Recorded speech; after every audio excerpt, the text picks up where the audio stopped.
भी है कि ये प्रोडक्ट जो है वो हमारे फेफड़ों को साफ रखता है, माने हमारे लंग्स को अंदर से क्लीन करता है। अगर फेफड़ों की सफाई हो जाएगी तो जाहिर सी बात है जो इन्फेक्शंस है, जो वायरल इन्फेक्शंस है, जो बैक्टीरियल इन्फेक्शंस है, उनसे भी हम बच सकते हैं।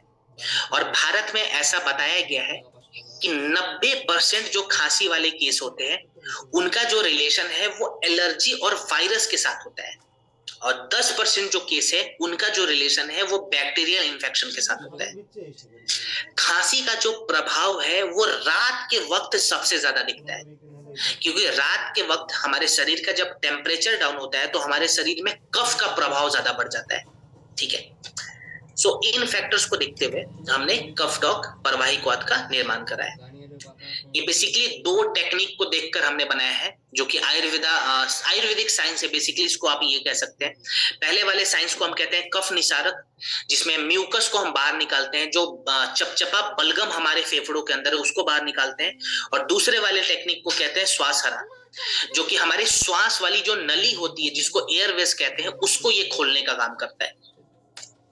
कफ निसारक और श्वास हरा के लिए जो जो जड़ी बूटियां चाहिए वो सभी जड़ी बूटियां हमने इसके अंदर ऐड करी हुई है।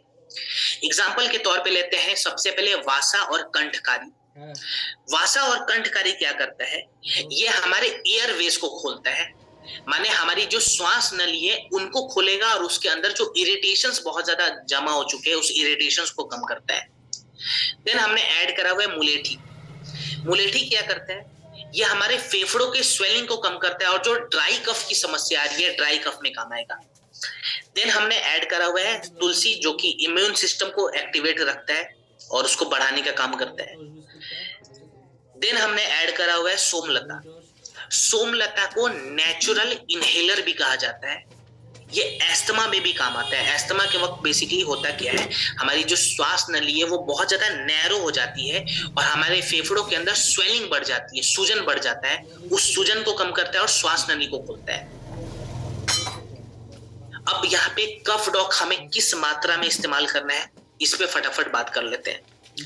देखिए, अगर छोटे बच्चों को आप दे रहे हैं तो एक छोटा चम्मच कफ डॉग खाने के बाद दिन में 2 बातें, चाहे तो डायरेक्टली दे सकते हैं या चाहे तो गुनगुने पानी में मिलाकर भी दे सकते हैं। अगर हम एडल्ट को दे रहे हैं तो डोज को बढ़ा देंगे और 2 छोटा चम्मच कफ डॉग हम रखेंगे गुनगुने पानी में मिलाकर दिन में 2 बार।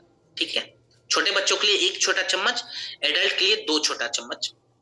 खाने पीने में क्या क्या परहेज करना है, तो जिनको भी खांसी की समस्या है वैसे लोग ठंडा सामान नहीं खाएंगे, मीठा सामान नहीं खाएंगे और दूध नहीं पिएंगे, क्योंकि हमारे फेफड़ों की जो उस वक्त कैपेसिटी वो थोड़ी सी खराब हो जाती है। तो आप जब भी दूध पीते हैं वो दूध वापस से आपके फेफड़ों में जाके बलगम को बढ़ा देगा, तो थोड़े समय तक दूध ना पिए।